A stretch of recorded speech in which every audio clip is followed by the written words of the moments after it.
Hi there, I'm Dr. Chung, and welcome to your friendly proctologist. And I not only welcome you, but this entire community also welcomes you. We are a community of bottom end sufferers, bottom end confessors, whatever you want to call it.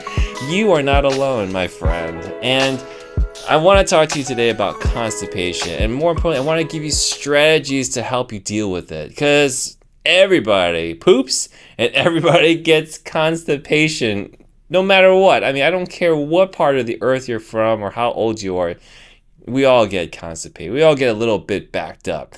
So I want to give some helpful tips here because I don't want you to have to panic, and I want you to have some tools at your fingertips so that you can do something safely at your house, but also realize when it's time to maybe go to the ER, maybe see a doctor to get more evaluation done.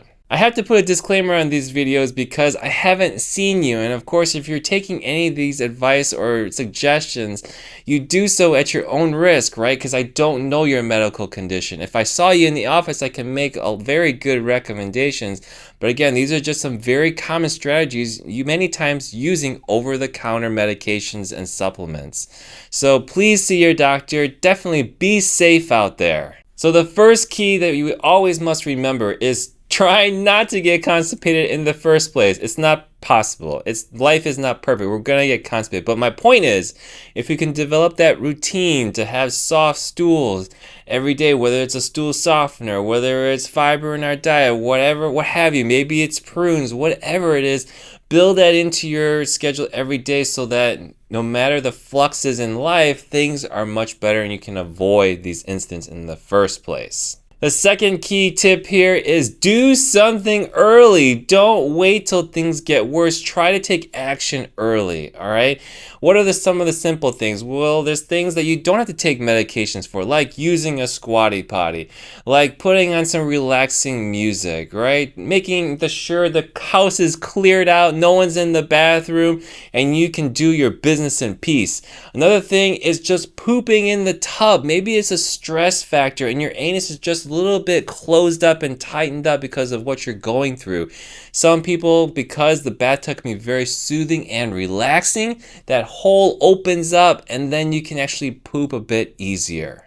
Now, if those things don't work, don't just start straining on the toilet till your eyeballs pop out of your head and the blood vessels in your brain start to bleed. Try not to push that hard. I mean, you're going to try and give a little bit of effort. That's okay. But if it doesn't work, just quickly move on to something else, like medications you can find in the pharmacy.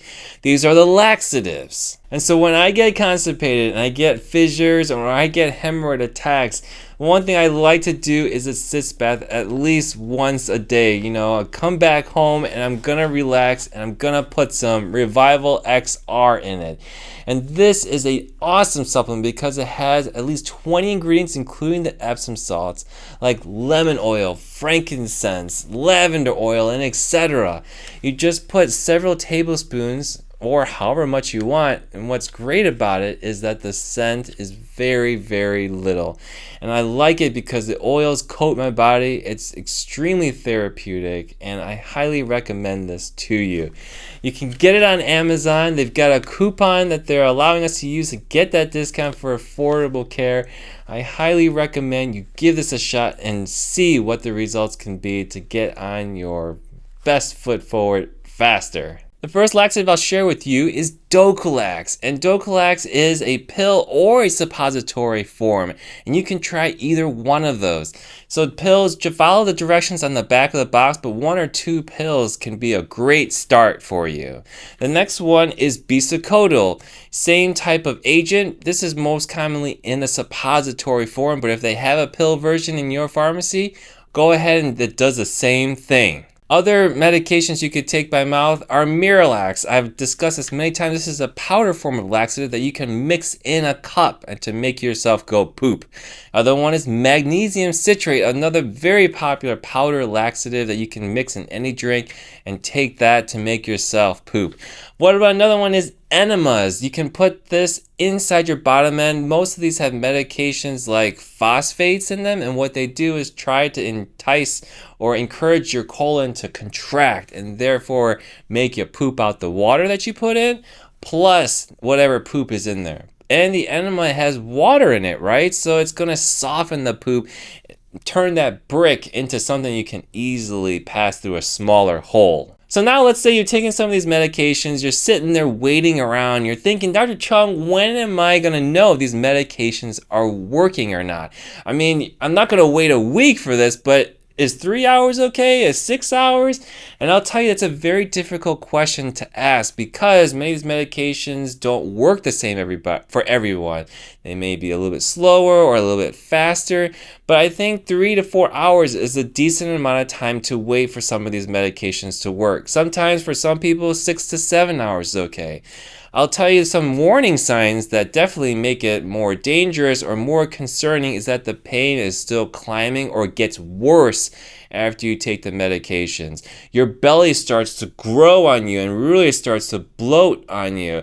Or you start to really throw up and you're starting to throw up green stuff. You're starting to throw up poop even. Now that's a really bad sign.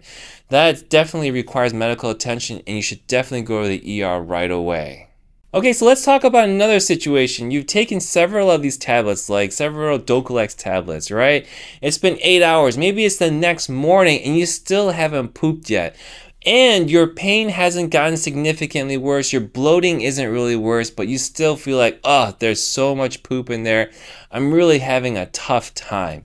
Well, the option to go to get care at an urgent care or emergency room or seeing your medical doctor is always an option, right? But here's some other things that might be able to help you.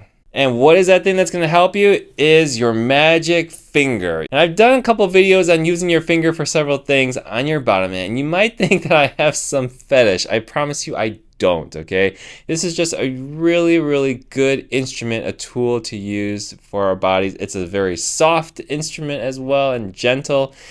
Anyway, I suggest if you're brave enough to put your finger inside your bottom end. What are we looking for? Well, we want to get high enough, about 2 inches inside to get into the storage tank of poop, which is your rectum, that piece of intestine that sits on top of your anus. So you put it inside and you feel around.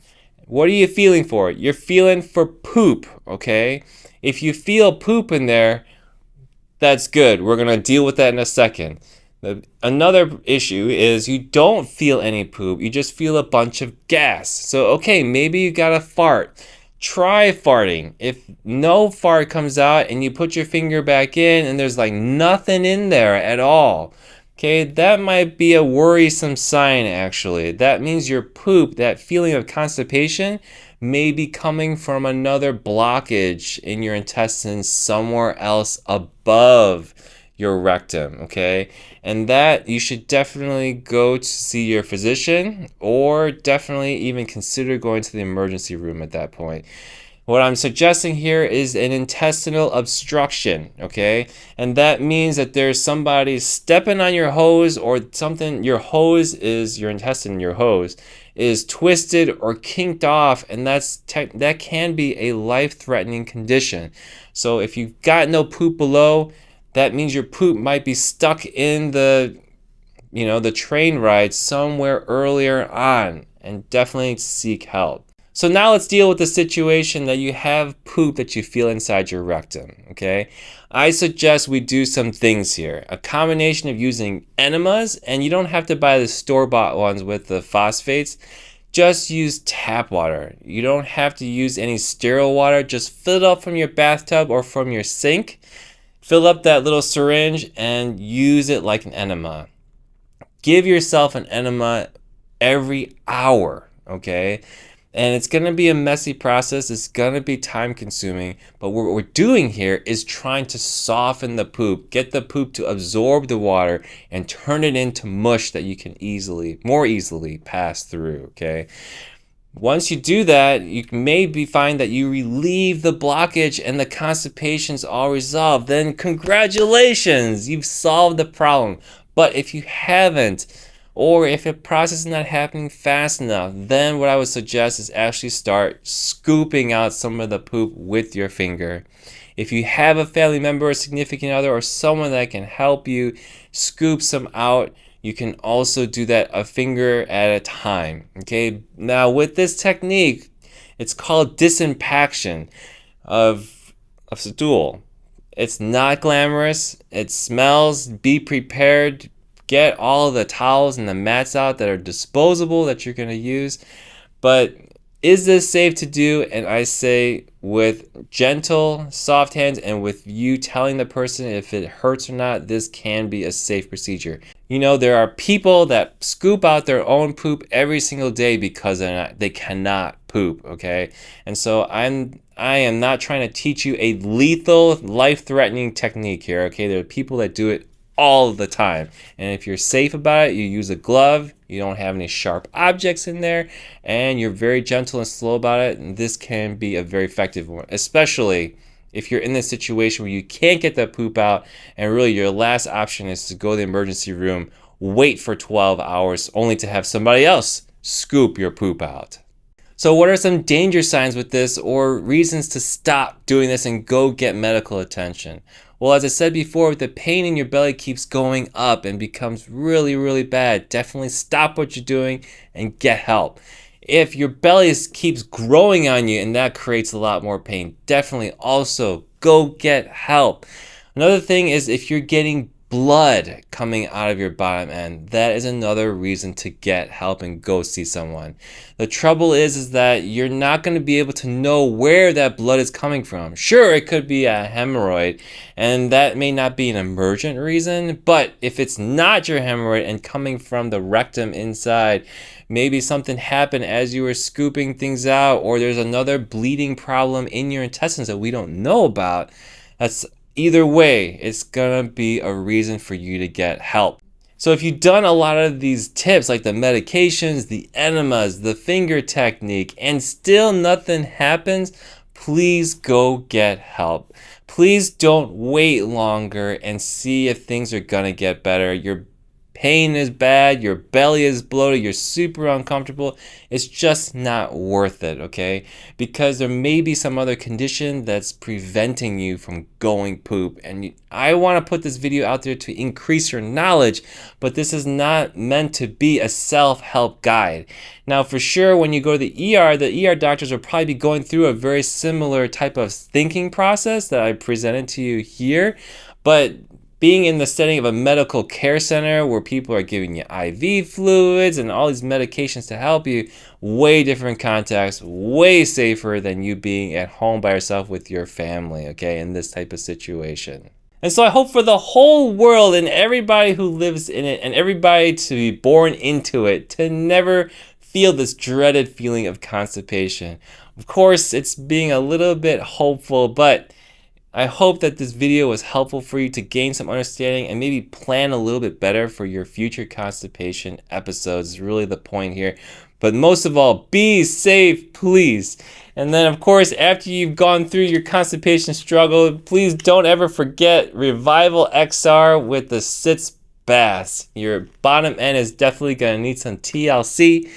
It's going to need some soaking, repair, and relaxation, and there's no other better product for that. Check it out on Amazon, get that discount code, and get this by your bathtub side today. I hope and wish you the best. Bye bye.